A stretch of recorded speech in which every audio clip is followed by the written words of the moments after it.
trying to grow into braveness, grow into courage.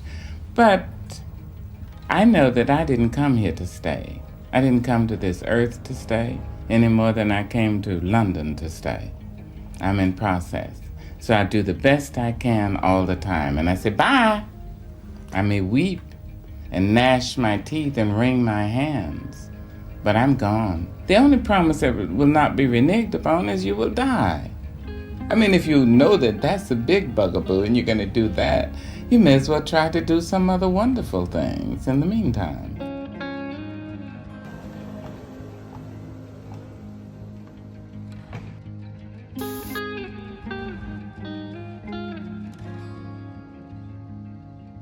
So, here's what we're gonna do. 1, ignore the fluffies that are on my sweater. Not the greatest choice. 2, I'm gonna do my 2025 ins and outs. Why? Because I think it's really funny when people do these. So please don't take me too seriously, unless you'd like to, but just know that I don't even take myself that seriously. Also, today we're gonna go on a solo date together to the desert, which includes all of my favorite things. Being alone, road trips, the desert, being away from people, and cafes. All of my favorite things. And filming, we're filming. If the lighting is a bit uneven, forgive me. I got very overstimulated trying to find a place to put you guys in my car, and I realized I'd never vlog in my car, which is why I didn't know what to do. And then I was like, we're just picking a spot and we're filming. Anyway, I have something really exciting that I want to show you guys before I do my 2025 list. Exciting things, not this laptop case, but I do love this laptop case. I think it's so cute. Basically, this last year, 2024, I got an iPad, and it was life-changing. I became an iPad kid, you guys know this, and I got really into my digital planner, and I actually finished it. For the first year of my life, I actually completed, and I was consistent with it. And I think what it was that this specific digital planner, it had structure, but it didn't have too much, and it didn't overwhelm me. Because I think when, you know, those really cool planners that have so much going on and really guide you, I don't do well with those because I need freedom to thrive in life. So anyway, at Mohim, I was like, okay, 2024 is over, this planner's over. I might just make one for 2025. And I thought it was gonna be a lot easier than it was, but I was working on it, and then I was like, wait, why don't I make a digital planner for everybody for 2025? So that's what I did. I made a digital planner for 2025 for all of us. So if you guys would like to be my twin, you can use my digital planner for 2025. Like I said, it took me a lot longer than I'm willing to admit to work on, but let me just show you guys that. Oh, I didn't think this through. You guys are not going to be able to see on my screen. Maybe I'll have to put it on the screen, but I'll try anyway. So the aesthetics are very me, but they're very simple, very satisfying. The structure is exactly what I need. Green is my favorite color, so that's what I made the cover. It starts off with a letter from me, and then an index on how the planner works, and then immediately a 2025 mood board, because I think mood boards are very important and they're meant to be seen. Sometimes with digital things, we make a mood board and then we don't go back to it because it's not right in our face. And for me, for instance, every single month I make a mood board for the month, and then I make it my wallpaper on my iPad so I can easily see it. And every single month, because I did it every single month, I felt like I couldn't miss a month, even if I was 10 days into it. Into December, I still had to do it. And I'm glad that I did that. So I did one for the year. The planner is split up into quarters because that's how I like to plan. It's much easier to hone in and not get overwhelmed when you're working in quarters versus a year. So this gives you the space to do quarterly goals, and then after every quarter there's a reflection and then a reset for the next quarter. 2025 calendar, and then 2025 goals. There's a spot for goals and actions, and then like I said, quarterly goals, and then there's a reflection space looking back at 2024, looking forward 2025, which is so crazy, and then a space for vision boards, which is different than a mood board. I think people use them interchangeably, and I don't think that they are. I think a mood board is how you feel and how you want to feel, and I think a vision board is who you want to be and what you want your life to look like in a different way. It's more goal oriented. I feel like a mood board is this is vibes, right? But every month I have a mood board. I just have one vision board for the beginning of the year, and then every single month it's a general monthly calendar, a spot for notes,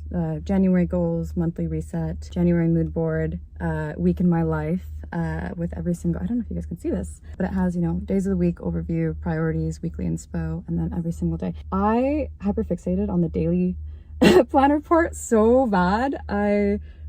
Alhamdulillah. But then, daily schedule, priorities, to-do list, notes, and then there is a spot for your daily thoughts and musings. Obviously, you guys know that I love and prefer to do morning pages, but I know other people, I don't know, want to like jot down notes in the middle of the day, or like to journal at night, or want to just like doodle or whatever. So it's just an empty space to kind of word vomit. And I think one of my big outs for 2025 is the grave of my notes app. I'm done doing that because I sometimes just want to see my grocery list and I don't want to see my morning pages. I don't want to see the first sentence. I'm like, don't want to be triggered. So one of my ins for 2025 is to keep everything in together in one space. So that's what I have here, and then it just repeats. And I think the only thing I don't have is I'm not going to go through all this, but like I said, the quarterly reflections, and then at the end I have like extra pages if you guys want to just like add to change things and make it yours, because it will be yours, inshallah, if you would like. I'll leave a link down in the description box if you guys want to be my digital planner twins when I figure out where I'm going to put it. I'm not going to lie, one thing that I do like about myself, I'm like overheating, can you tell? One thing I do like about myself is my ability to overestimate my abilities. Like, I thought I could just do this in a day and like build a website for it in a day, like do everything in a day, and that was not what happened at all. But I had a lot of fun doing it and I learned a lot. So yeah, I don't know if I sold that very well, but that is that. I wonder if I should go somewhere oh, that might help actually. Why does my head look like that?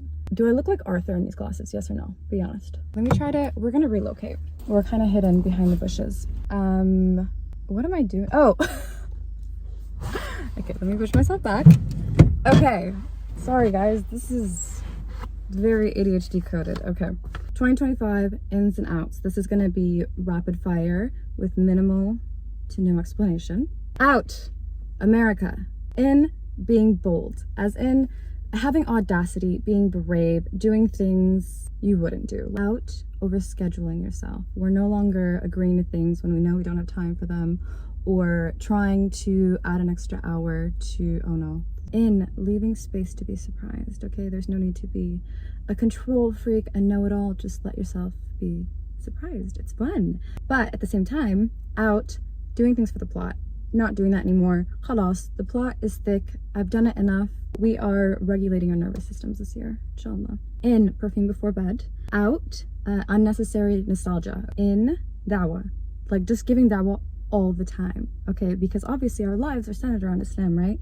So not in a way that is overbearing to other people, but I think giving dawah so casually is so nice. Our friends, our coworkers, the person sitting next to you in science, the barista who made you, everybody, just give dawah. Just make it a thing. Just give dawah. Out, perfectionism. We don't need to be perfect. Actually, I did a whole speech about how perfectionism is, I don't remember it actually, anti-community, anti-creativity, and anti-evolution, I think. I don't even remember the talk. Yeah, we're just starting things. And actually, when I think about anything that I was ever successful at, I was bad at it. So I want to go back to that because I too give in to perfectionism, and I'm not inherently a perfectionist. I'm not inherently a perfect person.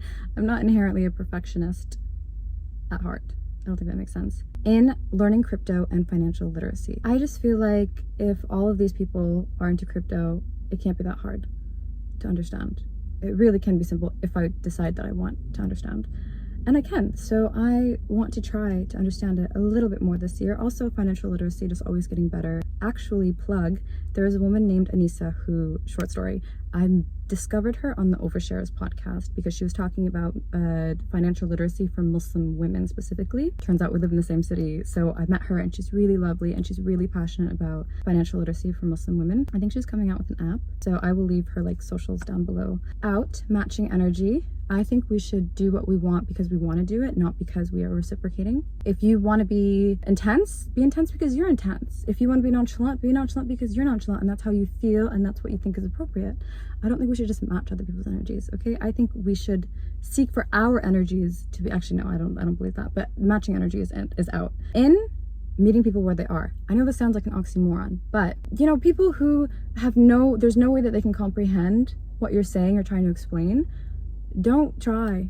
Just meet them where they are. If somebody has never I don't know, seen snow, don't start talking to them about your skiing experience in the specific I don't know. These are not good examples. Oh my gosh. I hope you guys got that. I said little to no explanation. Here I am explaining myself. That is out for 2025. Out. Realizing things. No need. Okay. We did the year of realizing things. This year we're not realizing. In needing to be politically correct all the time. And I think I've mentioned this before, but I just feel like when you're so obsessed with needing to be politically correct and walking on eggshells, you lose part of your personality. Because if I say something and I genuinely think it and I find out that it's wrong, I'll probably just change my mind, right? And I know like the internet's a really graceless place, but like your real life shouldn't be. Like you should be around people who are safe. I think just needing to be politically correct, like that's the only way, like you're not gonna grow. Out. Taking advice from strangers online. Grain of salt. In thinking ahead. Now this goes back to, the green car, it just keeps going in circles. That is my dream car, actually. I didn't realize I had a dream car until now. It's an olive green car. It's so pretty. I love spontaneity and being spontaneous and fun and last minute. But I think sometimes I could think ahead a little bit more. I could think through things a bit more. Out. Divine femininity on social media is quite cringe to me. I think it's very important to be in your feminine energy and to maneuver out of that and not your masculine energy. And I feel like I myself am trying to get better because it's very powerful. Like, alhamdulillah, what a blessing to have like a woman's intuition, right? But I think on social media, like that's not where you should, it's not where I want to learn it. It's not where I want to learn it, and I don't think it's something to learn. I think women are inherently feminine. We just need to tap into it. In soft, slow mornings, okay? We're no longer waking up with those chaotic default alarms, okay? Stop that. Get rid of that. Use something soft. And if you struggle to wake up, just set multiple alarms. Okay, this lighting is really bad. Sorry, guys.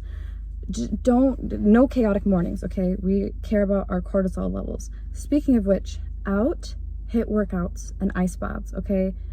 You don't need to shock your body. You don't need to do that. In workshops and like fun activities with friends. Out. This one is directed at me specifically. Bad posture. Okay.